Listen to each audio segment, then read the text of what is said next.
Joining me now is Dr. Roy, a board-certified naturopathic doctor who specializes in oncology. Welcome. Thank you. I appreciate the opportunity. No, thank you for joining us. I mean, so maybe tell us a little bit about naturopathic medicine, briefly to our audience. What does that mean? It's a good question. So naturopathic medicine is just a fancy way of saying natural medicine. Okay. There are 6 medical schools in the country that accredit a doctorate in natural medicine. And what that means is you have the conventional training plus training in natural therapies. Plus.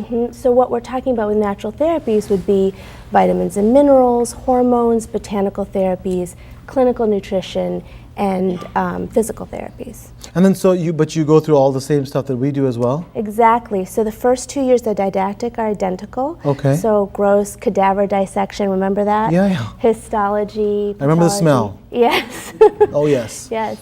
And then it's a 6-year program. The last 4 years are actually only family practice rotations plus the natural therapies. So Wow. the difference is that you don't do specialty rotations. So when you graduate, you're trained to be a family practice doctor with a grounding in naturopathic therapies or natural medicine therapies. And then, but you subspecialize in oncology.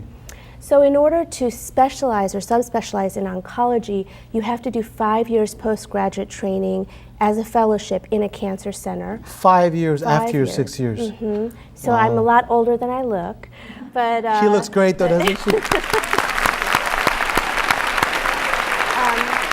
And/or there are very few select fellowship programs in the country where you can do a 3-year fellowship that's condensed and intensive in a cancer setting.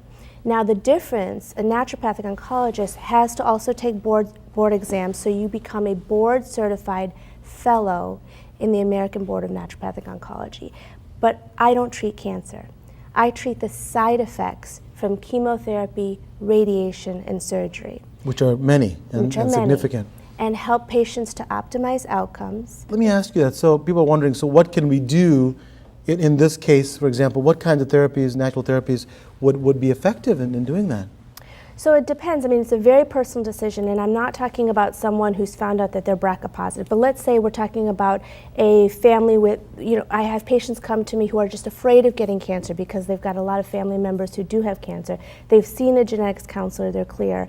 In that case, what I would do is work on environmental factors. So cancer is what we call a multifactorial disease. Sure. There's not one thing that causes cancer, right? There's what we eat, there's what we drink, there's the stress we're exposed to, right? There's our environment, how we sleep and whether we sleep, the quality of our sleep. All of those things come together really to create a picture of inflammation. And given your genetic picture, you can have sort of catalysts that lead you towards cancer. Almost like you're set up for cancer. Exactly. And my job is to look at that whole picture and see what I can address in the home environment, in the person's diet, in their lifestyle to help them prevent not just cancer, but other chronic diseases. You look at the whole picture. I look at the whole picture, but also the things that fall through the cracks. So for someone with breast cancer, for example, typically they are going to get surgery. Typically they are going to be exposed to one or a combination of 3 drugs, adriamycin, Cytoxan, Taxotere. And then they also probably... These are chemotherapy drugs she's talking about. Chemotherapy drugs, and also they may be exposed to radiation. The side effects, or the things that I would do with surgery would be to help improve healing post-surgically and reduce bruising and swelling, help with post-surgical side effects in terms of, we were talking about psychosocial earlier, so setting people up with resources. It sounded like Jackie had great support systems. A lot of patients don't. So helping them identify those resources. With chemotherapy, some of the side effects from adriamycin can be long-term cardiotoxicity. That means damage to the heart long-term. And my job is to help to prevent that, which I can do pretty effectively. Taxotere. So you actually can prevent the cardiac... Help to prevent that. Yeah. So I want to be really clear. What I'm doing is not a magic. I don't have a magic wand. Cardiomyopathy or the heart damage that happens with adriamycin happens years and years later, 10 to 15 years later. Your medical oncologist is an expert at treating your cancer, but what happens, after the fact when you have numbness and tingling in your fingers or toes, when you have taste changes, when you have diarrhea, those kinds of things. Now, one of the biggest concerns with natural therapies is that what we're using is safe. Right. and that it's cost effective and that it's evidenced. And I think Evidence-based. right. And I think one of the misconceptions that a lot of oncologists do have is that natural therapies are not evidence-based and that they may not be safe. Absolutely. The first problem with evidence-based, so there is a lot of evidence now, and we're talking about human trials for natural therapies in the use of cancer care. It's my job to know that evidence. It's not your oncologist's job. And there's only 70 of me in the country, 2 of us in Michigan. There needs to be more. I mean, it looks like, here's the thing, you know, what you're offering is a tremendous advantage for people, because if they don't have your expertise, I think they're really missing out. So if you have the opportunity to look in your community to see if there's a naturopathic doctor, that was wonderful. Thank you for explaining that, Dr. Roy. You're welcome. Thank you. When we come back, do you know someone who's battling breast cancer and needs financial assistance?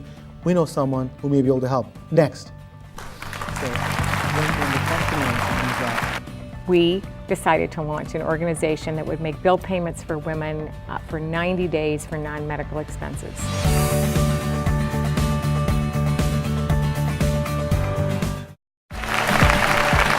the favorite part of the show for me, the questions from our studio audience. Yes, sir, go ahead. Hello. Hi. Yes, I was wondering, how prevalent is breast cancer in males, and what are some of the diagnostic methods used to check for it? So breast cancer in men is a rare condition. However, diagnoses do run in the thousands per year. The treatment is similar in the sense that men undergo surgery to remove residual breast tissue, and diagnosis is similar as well in the sense that mammograms can be done on male breast tissue. Risk factors do include genetic syndromes, and male breast exams are not necessarily recommended. However, men with a condition called gynecomastia, which is increased breast tissue, may be at increased risk and thus may want to check for lumps, as women do as well. If you can catch it early, prevention and early diagnosis is really the key. So great question. Yes, ma'am. Yeah, my aunt had cancer, but she didn't have a total mastectomy. Is she taking a risk? The answer to that question is no. There are indications for mastectomy for both cosmetic and therapeutic purposes, depending on the size of the cancer. But if a woman has a small enough tumor and undergoes a lumpectomy or just removes the lump and surrounding tissue to make sure that everything is normal around the tumor, and undergoes radiation, which is a prerequisite for Correct. women to undergo the Correct. lumpectomy, they have equal prognosis. And that's an important thing. I want you to remember what he said, that the prognosis is equal. In the right situation, if you have a lumpectomy, which means that you take out the lump and you have radiation, the prognosis, which means how they do over what period of time, Dr. Howard? 5-10 years Yeah. survival is equivalent. Dr. Roy, what do you, any other thoughts?